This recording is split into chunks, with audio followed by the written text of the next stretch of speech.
My name is Valerie Chapman, and we're sitting at St. Francis of Assisi Catholic Church in Southeast Portland.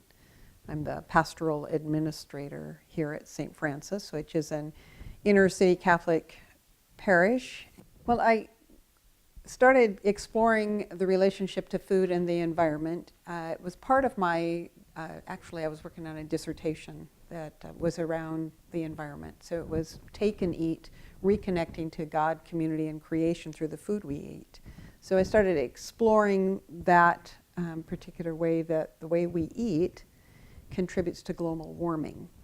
Also, my youngest daughter became a vegan when she was in high school, and it was around animal rights.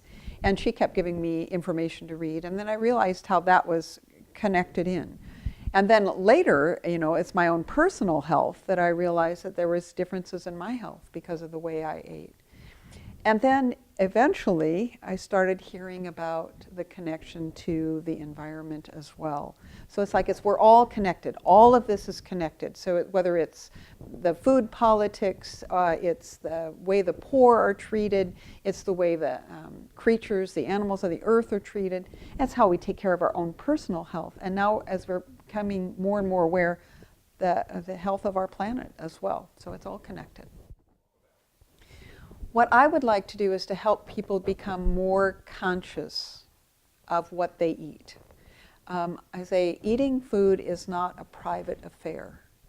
We might think it is, but what we eat, how we eat, and how much we eat affects the entire planet. So to help people to become conscious of that. So if they understand, so for example, the amount of land right now that's used to raise feed for cattle would feed 800 million people.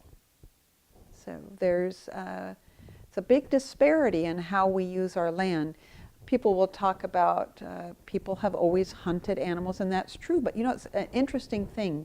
When you go hunting, you're not shooting an animal to kill that you have spent time and energy and money raising and feeding prior to this event. This is an animal that's lived a life out on in its own habitat. It's a very different thing.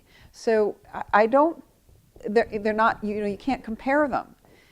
But most of what people eat today has been deliberately raised for the purpose of eating, and a lot of the land that we use that, for example, grows grain for cattle used to grow food for people and doesn't do that anymore. But there's also the issues around the pesticides and how we grow what we grow and how far away food comes from. I like to think sometimes, it used to be that getting an orange in your stocking at Christmas time was a treat. See, if you put an orange in a child's stocking today, they'd wonder what you were doing. But see, people didn't have them year round, and we have changed that.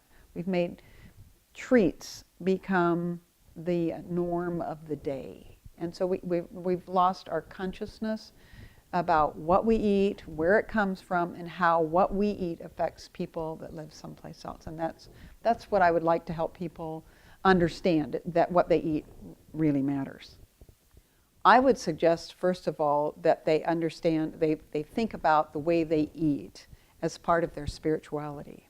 So that they're very conscious of what they eat, both in the sense of being grateful for that food, but also in consciousness of where it has come from.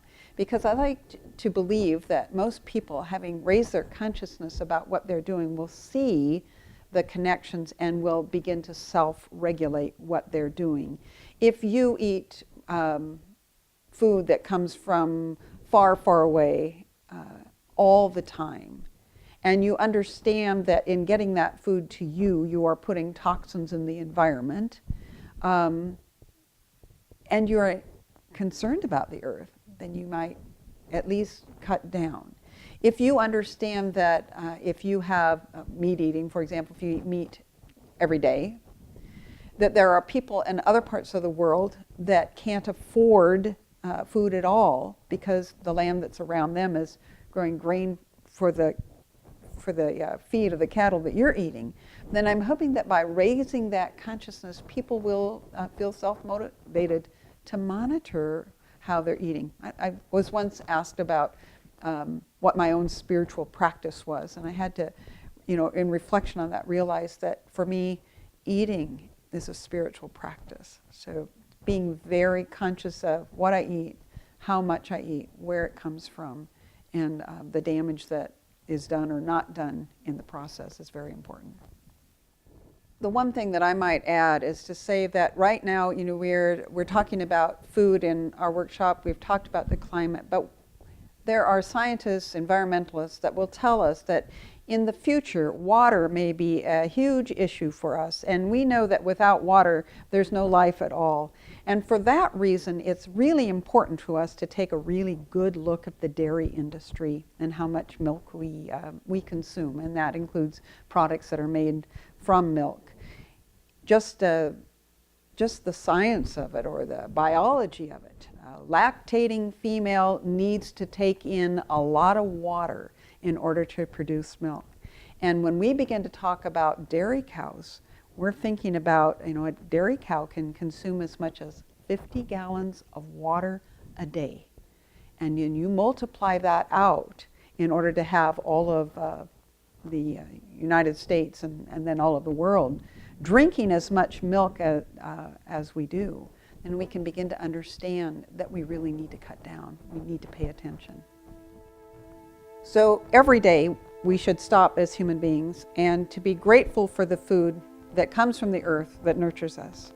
But at the same time that we're being grateful, we really need to be conscious of what it is, how much we're eating, where it's coming from, and how it affects all the other people who are part of this earth, and at the same time affects the creatures. And as I hope you have able to see, it also affects our planet and our livelihood, our lives in the long run.